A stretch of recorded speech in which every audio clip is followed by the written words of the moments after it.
Welcome to the deep dive. Today we're taking a really fascinating look into an ancient Buddhist text. It's called the Cūḷarāhulovādasuttaṃ, and it actually records this, well, pivotal conversation between the Buddha and his own son, Rahula.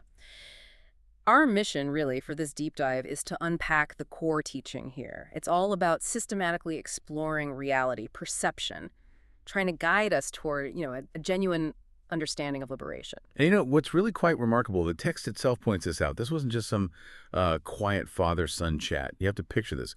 Anakane devata sahasani. It means many, many thousands of deities they were actually following along, eager to witness this whole teaching session. They apparently expected the Buddha would instruct Rahula further on asavana-ke. That's the destruction of defilements. Things like craving, ill will, ignorance. Yeah. The stuff that binds us to suffering, basically. So this whole grand stage really underlines just how significant this teaching was considered to be. Wow. Okay. So leaving the busy monastery, going off somewhere quiet, but then you've got thousands of deities tuning in. That's quite the setup. What does that imply? I mean, about the kind of teaching that's about to happen. Well, it signals this isn't just, everyday advice. This is big. It's a teaching with universal importance, something even these divine beings saw as a path to real freedom. It's meant to be transformative, not just for Rahula, but, well, for anyone who hears it. Okay, so how does the Buddha actually start? How does he begin to sort of dismantle these assumptions we have about reality? The teaching, it seems to start with the most fundamental bits of our experience, right? Using this really brilliant inquiry method. He doesn't just lecture. He systematically asks Rahula about our senses, what we perceive. She starts with the eye. He asks Rahula, what do you think, Rahula, is the eye permanent or impermanent? Exactly. And Rahula's reply every single time is that crucial first step. Impermanent Bhante. That's like saying venerable sir. Then the Buddha follows right up. And that which is impermanent, is it suffering or is it pleasure? And Rahula says, suffering Bhante. Now, this isn't just philosophy. It's a really radical insight. If something is fundamentally impermanent, it just can't give you lasting satisfaction. Yeah. Trying to cling to it, well, that's naturally going to lead to suffering when it changes or, disappears. Right. But then comes maybe the most piercing question in that sequence, and that which is impermanent, suffering, and subject to change, the Buddha asks, is it fit to be regarded as this is mine, this I am, this is myself? And Rahula's answer is definitive, no Bhante. It cuts right to the core of how we see ourselves, what we mistakenly identify as us.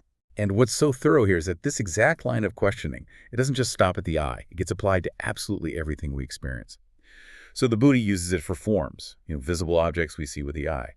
Then for eye consciousness itself, the actual act of seeing. Then eye contact, the meeting of the eye and the object. And then crucially, everything that arises because of that eye contact. Feelings, perceptions, those volitional formations. That's like our intentions, our impulses, the will behind what we do, and even consciousness itself. So he's meticulously applying the same logic across all the senses, and the mental processes too. Is there a particular reason for being so exhaustive? What's the cumulative effect of realizing that everything is impermanent like this? Yes, exactly. This exhaustive inquiry shows that everything, really, from our physical senses right down to our most subtle thoughts, it's all fundamentally anicca, impermanent. And therefore, it's inherently dukkha, unsatisfactory or suffering. It's like a complete dismantling of any illusion that our experience is permanent or stable. It lays bare that clinging to anything transient is ultimately the cause of suffering. It's not just about one part, it's the whole package. Okay, so if absolutely everything is impermanent and ultimately unsatisfactory, what does realizing this actually do? What does it lead to for Rahula and maybe for us listening? Well, it's presented as a very direct, logical chain reaction in the text. It says, Iva pasa Rahula sutava arya savako. Basically, seeing things this way, the instructed noble disciple, which is Rahula here, becomes nibindati. That means disenchanted, or maybe dispassionate is a better word. And this isn't some negative thing like apathy or boredom. It's a profound release from craving. When you truly see that the thing you're grasping at is constantly shifting, and it inherently can't bring lasting satisfaction, well, your attachment just naturally starts to dissolve. And this dispassion, this nibbindati you mentioned, it has a very specific outcome then. Exactly right. This dispassion, nibbinda, it leads directly to virajati, which is like further dispassion or detachment, and that ultimately leads to vimukkati, liberation. It's the path out of suffering, laid out step by systematic step. Very clear. And the result for Rahula, as the text describes it, sounds truly profound. It says his mind was liberated from all those defilements, anupadaya, meaning completely without clinging. He understood. Birth is destroyed, the holy life has been lived, what had to be done is done, there's no more of this state of being. That sounds like a complete, irreversible shift. Absolutely. A total transformation of perspective and experience. And remember those thousands of deities who were listening in. Ah, yes, the audience. They weren't just passive observers. They were profoundly impacted, too.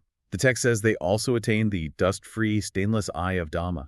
They grasped that universal truth. Whatever has the nature to arise, all of that has the nature to cease. In the original Pali, that's yakinichi samudhyadama sabantai nirotaramanti. It's a powerful confirmation of just how clear and universal this teaching really is. So as we bring this deep dive toward a close, just think about the journey we've taken through this ancient conversation. The Buddha's systematic questions really pulled apart our usual assumptions about reality, revealing this inherent impermanence, this unsatisfactory nature, this non-self quality of everything we perceive and experience, from our eyes and ears to the forms and sounds they perceive, and even our internal feelings, our thoughts. This isn't just abstract theory, it's presented as a direct path to freedom. And this ancient wisdom really highlights how seeing this pervasive impermanence and suffering, what the text calls anicca and dukkha, how that just naturally leads to nibbindati, that disenchantment or dispassion we talked about. And that dispassion, in turn, is shown as the direct path to virajati, further detachment, and ultimately vimukkhati, liberation. It really is presented as a kind of timeless formula for understanding our experience. And we see the direct result in the text. Rahula's mind liberated anupadaya without clinging, and those deities too gaining that profound insight. Yakinichi samudaya dhammashas savadani rodahamanti. Whatever arises, ceases. Simple but incredibly profound. So here's a final thought to perhaps reflect on.